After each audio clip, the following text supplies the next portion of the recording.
Radhika. Welcome to my channel Grow with Radhika. Thank you for showing so much love and support to my channel. Keep inspiring me with your likes, shares and subscriptions. And video को end तक देखिएगा because the video is going to be very interesting and very informative. आज मैं बात करने वाली हूँ the famous author Robert Kiyosaki की लिखी किताब Rich Dad Poor Dad's Cash Flow Quadrant के बारे में। इस बुक में रॉबर्ट कियोसाकी कहते हैं there are 4 different categories in which people earn money and जिसकी वजह से कौन सी ऐसी कैटेगरी है जो कि फाइनेंशियल फ्रीडम अचीव कर लेती हैं और कौन सी ऐसी कैटेगरीज हैं जो जिंदगी भर काम करते रहते हैं और कभी भी अमीर नहीं बन पाते हैं।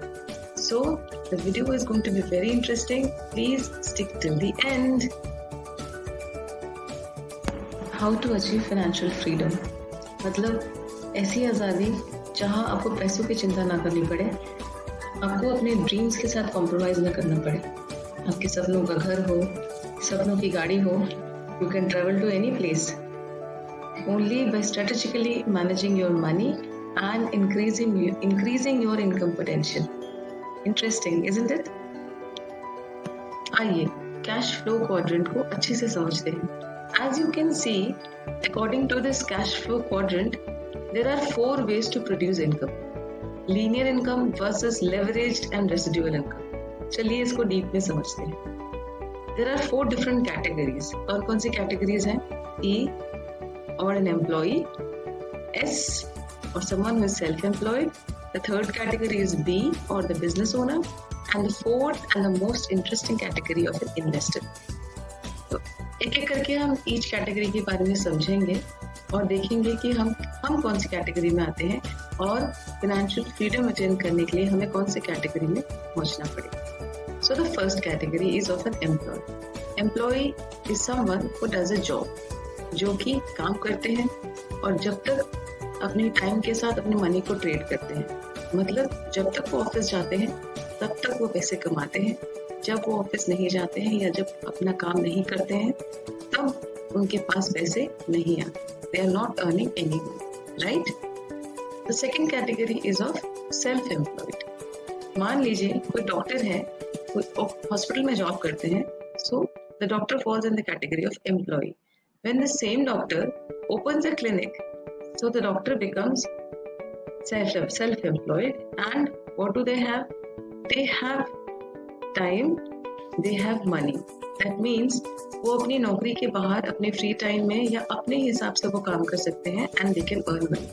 But here also they are trading time with money. मतलब जब तक क्लिनिक खुला रहेगा तब तक ही वो they can earn money, right? अगर क्लिनिक बंद है तो क्या डॉक्टर इनकम कर पाएंगे? No. Let's come to the third category or the category of a business owner. Third category of a business owner like Mark Zuckerberg, founder of Facebook, right? उन्होंने क्या किया? उन्होंने एक बिजनेस ओपन किया, right? And then उसके बाद क्या किया? कुछ एम्प्लॉयज एम्प्लॉय किए and then what he is doing, he is expanding his business and who is taking care of his business?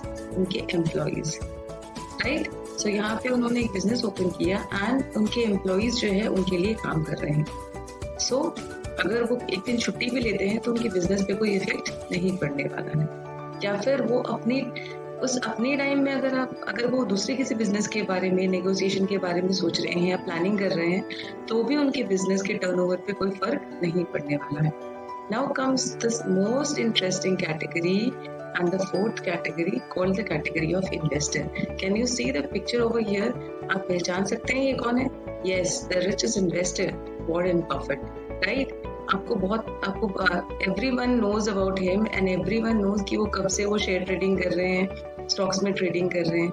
He has got a huge sum of money and he is only the investor. उन्होंने इतने पैसे कमाए हैं सिर्फ trading करके and strategy wise अपनी investment को strategy wise चलाते, राइट?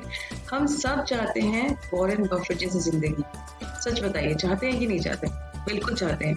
लेकिन हम सबकी जिंदगी कैसी रह जाती है? In the category of E, like the employ, थका हारा, जिसके पास ना तो टाइम है ना तो मनी है, दिन भर मेहनत कर रहा है। Now I'm going to tell you the most shocking fact 95% people fall in the category E. They have to sacrifice their dreams and settle for an average life. पूरी जिंदगी भर वो काम करते रहते हैं और उनके सपनों के बारे में वो कभी सोचते भी नहीं. Right. ये तो थी problem. Let's come to the solution now. Now I'm going to tell you the ways how you can reach from category E to category I. मतलब आप अपनी एम्प्लॉय कैटेगरी से कैसे आप एक इन्वेस्टर की कैटेगरी तक जा सकते हैं और आप कैसे फाइनेंशियल फ्रीडम अचीव कर सकते हैं, ये मैं आपको बताने वाली हूँ. ध्यान से सुनिएगा और आखिर तक बने रहिएगा. तो फिर क्या करें? First, upgrade your skills and earn by applying the skill. जैसे कि आप पढ़ाई कर रहे हैं या फिर आप कोई जॉब करते हैं, उसके साथ साथ आप कोई भी नई स्किल सीखें, जैसे वेबसाइट डिजाइनिंग सीखें या फिर हो सकता है आपका अपना कंसल्टेशन शुरू करें. जिस बारे में आप जानते हैं आप उस बारे में अपनी कंसल्टेशन शेयर करें लोगों के साथ, जिससे आपको एक वर्क एक्सपीरियंस भी जनरेट होगा एंड जॉब के साथ साथ you can also have more money in your free time. You can earn more money in your free time, right? Next, what you can do is you can start a business while studying or doing a job. पढ़ते हुए या फिर आप existing काम करते हुए एक छोटा सा बिजनेस शुरू कर सकते हैं एंड उस पर टाइम दे सकते हैं. धीरे धीरे वो ग्रो करेगा end of course you will have an accumulated wealth. Let me tell you a few ideas where you can start a business without spending a lot of money. पहली बात जो मैं कहने वाली हूँ वो है फ्रीलांसिंग. क्या करना है फ्रीलांसिंग में? आप कोई भी, मान लीजिए आप डेटा एंट्री ऑपरेटर का काम करते हैं इन योर जॉब, आप यही काम अपने फ्री टाइम पे कर सकते हैं एज अ फ्रीलांसर, जहाँ पे आप मल्टीपल प्रोजेक्ट्स पे काम कर सकते हैं and you can earn from multiple companies. The second option that you can explore is blogging. अगर आपको राइटिंग का फ्लेयर है, आप लिखना पसंद करते हैं और आपकी किसी विषय में नॉलेज है, तो आप ये नॉलेज शेयर करके भी you can earn money. Third option is digital marketing. ये एक ऐसा सब्जेक्ट है which is ever growing, specially in this time. You must learn this subject and you can definitely earn from this by learning this skill. Number fourth option and the most interesting option is digital direct selling or direct selling and network marketing. Why direct selling? Because this is the most scientific and the simplest form of business one can think of. इससे ज्यादा आसान काम और इससे ज्यादा scientific काम दुनिया में कुछ हो ही नहीं सकता. इसलिए बड़े बड़े लोग डायरेक्ट सेलिंग या नेटवर्क मार्केटिंग को प्रेफर करते हैं. और अगर आप भी इंटरेस्टेड हैं तो कमेंट बॉक्स पे लिखिएगा और मुझसे जुड़िएगा. आप कह सकते हैं why network marketing. I would say why not network marketing. मैं नहीं कह रही हूँ, कौन कह रहे हैं? देखिए, Bill Gates. What is he saying? If I would be given a chance to start all over again, I would choose network marketing. Right. So, जो इंटेलिजेंट लोग हैं वो नेटवर्क मार्केटिंग को चूज करते हैं और दिल से इसे करते हैं. आप भी इंटेलिजेंट बनिए and take a smart decision. Start network marketing today. Get in touch with me, Radhika. Thank you for showing so much love and support. Keep subscribing to my channel. Please like, share, comment, subscribe and मिलते हैं next video में.